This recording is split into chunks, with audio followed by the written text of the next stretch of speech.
Hello friends, यह tally prime का lecture number 3 है और इसके पिछले वीडियो में हमने देखा था कि इंट्रोडक्शन टू टैली प्राइम क्या है और इसका यूज हम किस लिए करते हैं। और आज की इस वीडियो में हम जानेंगे व्हाट इज अकाउंट, कि अकाउंट्स क्या होते हैं। अगर आप लोगों ने अभी तक इसके पीछे का वीडियो नहीं देखा है तो हमारे चैनल पर जाकर उस वीडियो को देख सकते हो और इस वीडियो की लिंक आप लोगों को नीचे डिस्क्रिप्शन बॉक्स में और ऊपर आई बटन में भी मिल जाएगी। तो चलिए हम जानते हैं आज की वीडियो में व्हाट इज अकाउंट, कि अकाउंट क्या होते हैं। बात करें अकाउंट की तो एक बिजनेस के दायरे में जो भी लेन देन होते हैं उन्हें एक अकाउंट के रूप में ही लिखा जाता है, यानी कि एक बिजनेस के दायरे में जो भी लेन देन होते हैं। अब यहाँ पे लेन देन आया है तो लेन देन का मतलब है कि जो हमारा बिजनेस है उस बिजनेस में हमने कोई भी सामान परचेस किया या फिर कोई भी सामान सेल किया या फिर हमने किसी से उधार लिया या फिर हमने किसी को उधार दिया, तो इस तरीके के जो भी लेन देन हो उन्हें हम एक अकाउंट के रूप में ही लिखते हैं। वही यहाँ पर बताया गया है कि एक बिजनेस के दायरे में जो भी लेन देन होते हैं उन्हें एक अकाउंट के रूप में लिखा जाता है। जैसे परचेस का मतलब होता है खरीदना, सेल्स का मतलब होता है बेचना, Ram, Mohan, bank, cash, computer, machinery, furniture, asset का मतलब होता है संपत्ति, डिपॉजिट का मतलब होता है जमा की गई राशि, इंटरेस्ट का मतलब होता है ब्याज, डिस्काउंट, वेजेस, ETC, यानी कि ये सब जो वर्ड दिए गए हैं ये सब हमारे अकाउंट ही होते हैं। यही चीज़ है कि एक बिजनेस के दायरे में जो भी लेन देन हो उन्हें हम एक अकाउंट के रूप में ही लिखते हैं, चाहे हमारा परचेस हो चाहे सेल्स हो। फिर यहाँ पे एग्जाम्पल के रूप में दिया गया है कि राहुल ने 12,000 का एक नगद कंप्यूटर खरीदा। अब यहाँ पर एक एंट्री दी गई है। अब जो एंट्री वर्ड आया है, एंट्री का मतलब होता है ट्रांजैक्शन, यानी कि हमारे बिजनेस में जो भी ट्रांजैक्शन हो उनको हम एंट्री कहते हैं और उन्हें हम टैली में एंट्री के रूप में ही चढ़ाते हैं। तो यहाँ पर जो एग्जाम्पल दिया गया है कि राहुल ने 12,000 का एक नगद कंप्यूटर खरीदा है। अब इसमें से हमको अकाउंट निकालने हैं, तो इसमें से जब हम अकाउंट निकालेंगे तो यहाँ पर जो राहुल दिया गया है, राहुल क्या है? राहुल बिजनेस का ऑनर है। आप लोग इतना सपोज कीजिए कि जो राहुल है, राहुल हम स्वयं हैं। जो लोग वीडियो देख रहे हैं वो अपने को खुद समझे कि राहुल हैं, हम अपने को राहुल समझते हैं। तो हमने 12,000 का एक नगद कंप्यूटर खरीदा।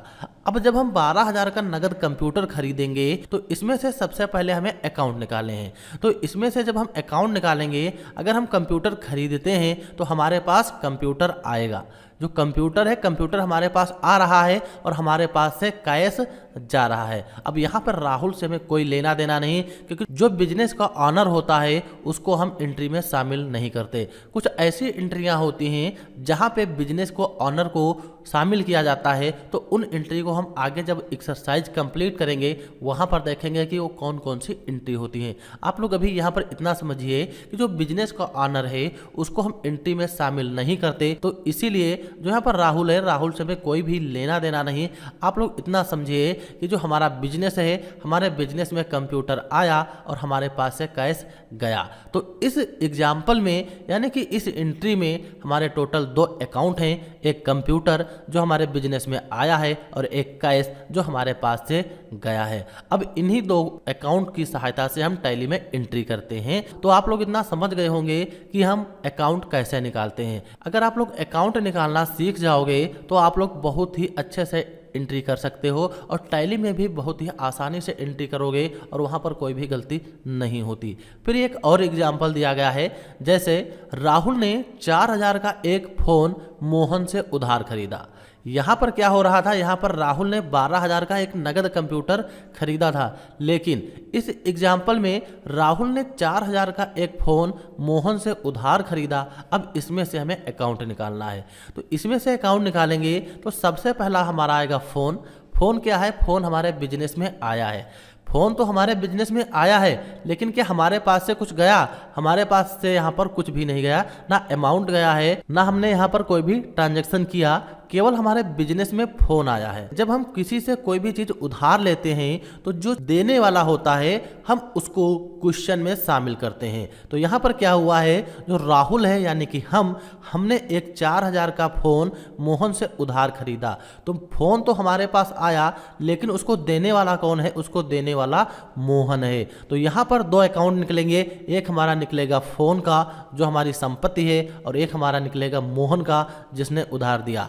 आप लोग सपोज कीजिए जब आप मार्केट में जाते हैं, वहाँ पर कोई भी सामान नगद खरीदते हैं, तो क्या आपका और उस दुकानदार का कोई मतलब होता है? क्योंकि आपने नगद सामान खरीदा तो हमने सामान ले लिया और उसको कैश दे दिया, तो उस दुकानदार से हमारा कोई भी मतलब नहीं है। लेकिन अगर आप मार्केट गए और वहाँ पे उस दुकानदार से सामान उधार खरीदते हैं, तब आपका और उस दुकानदार का वहाँ पर मतलब होगा, क्योंकि आपने सामान तो खरीद लिया लेकिन उसका जो पेमेंट है पेमेंट नहीं किया और दुकानदार ने आपको सामान दे दिया, तो वहाँ पर देने वाला जो होगा दुकानदार होगा और आप पाने वाले होंगे। तो इसीलिए राहुल ने 4000 का एक फ़ोन मोहन से उधार खरीदा है। तो जो फ़ोन है, फ़ोन हमारा एक अकाउंट है और मोहन जिसने हमको उधार दिया वो हमारा एक और अकाउंट है। तो इस क्वेश्चन में भी हमारे 2 अकाउंट आ जाएंगे। तो ये भी एग्जाम्पल आप लोगों को समझ में आ गया होगा। फिर हमारा नेक्स्ट एक और एग्जाम्पल है कि राहुल ने 24,000 की एक एसी सुरेश से खरीदी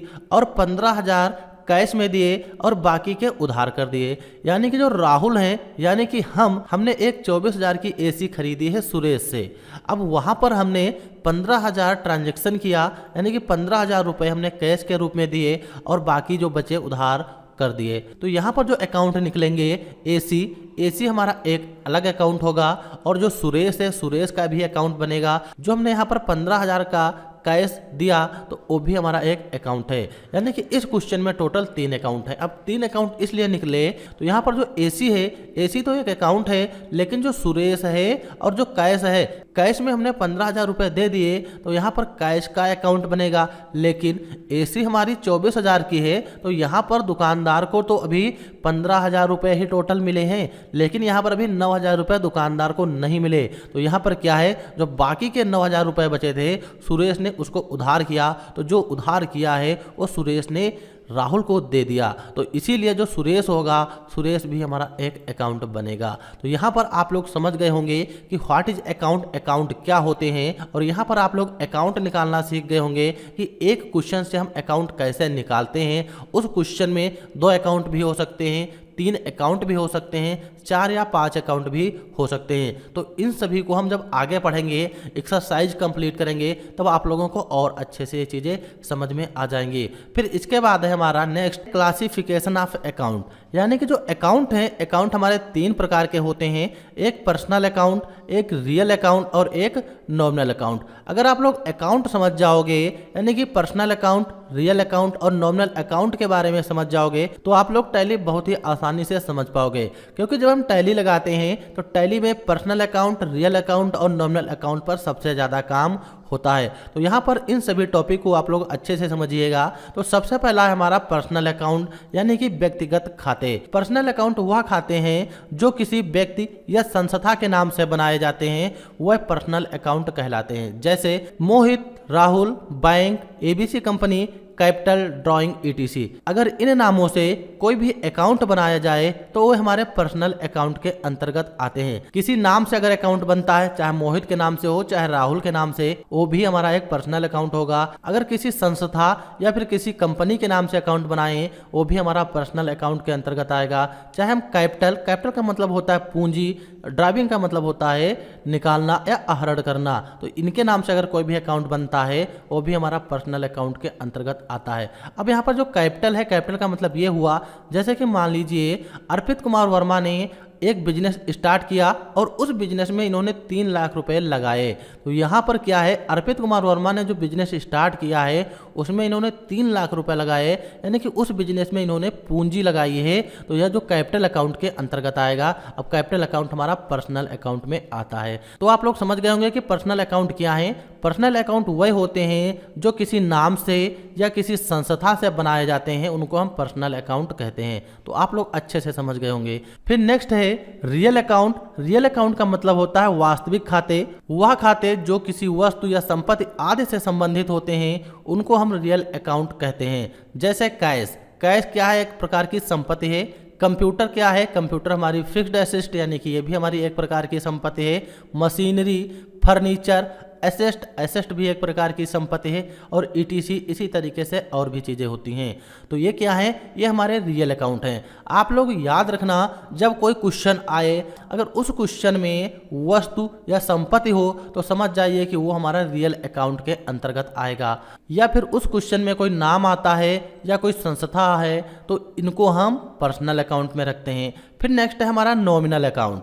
तो नॉमिनल अकाउंट क्या है? नॉमिनल अकाउंट वह खाते जो लाभ हानि, आय व्यय और क्रय विक्रय से संबंधित होते हैं, उनको हम नॉमिनल अकाउंट कहते हैं। जैसे नाम मात्र के खाते ये नॉमिनल अकाउंट हैं।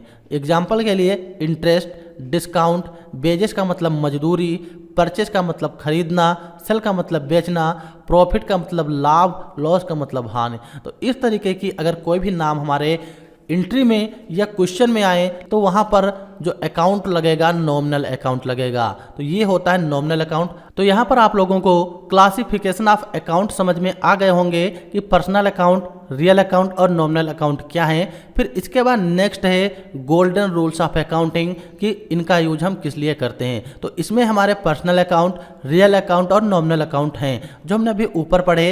अब यहाँ पर जो 6 नियम दिए गए हैं, पाने वाला, देने वाला, आने वाला और जाने वाला, खर्च और नुकसान, आय और व्यय, तो ये जो 6 नियम हैं, ये 6 नियम हमारे मोस्ट इंपॉर्टेंट हैं। क्योंकि टैली में जो भी काम करेंगे ये 6 नियम पर ही उन सभी काम को करेंगे।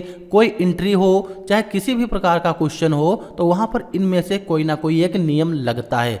जैसे कि जो पाने वाले होते हैं तो उनको हम डेबिट में रखेंगे, ये पर्सनल अकाउंट के अंतर्गत है। देने वाले को हम क्रेडिट में रखेंगे। तो ये है गोल्डन रूल्स ऑफ अकाउंटिंग। तो इस वीडियो में हम नॉमिनल अकाउंट यहीं तक रखते हैं और गोल्डन रूल्स ऑफ अकाउंटिंग को हम अगले वीडियो में देखेंगे, क्योंकि हमारा वीडियो काफ़ी बड़ा हो रहा है। तो हम मिलते हैं अगले वीडियो में। गोल्डन रूल्स ऑफ अकाउंटिंग को हम अगले वीडियो में कंप्लीट करेंगे बिल्कुल बेसिक से। तो इस वीडियो में हमने व्हाट इज अकाउंट, अकाउंट क्या है और पर्सनल अकाउंट, रियल अकाउंट और नॉमिनल अकाउंट क्या होते हैं, तो इस वीडियो में हम यहीं तक रखते हैं। मिलते हैं अगले वीडियो में गोल्डन रूल्स ऑफ अकाउंटिंग के साथ। तो चलिए हम मिलते हैं अगले वीडियो में। और वीडियो देखने के लिए आप लोगों का बहुत बहुत धन्यवाद। Thanks for this watching video.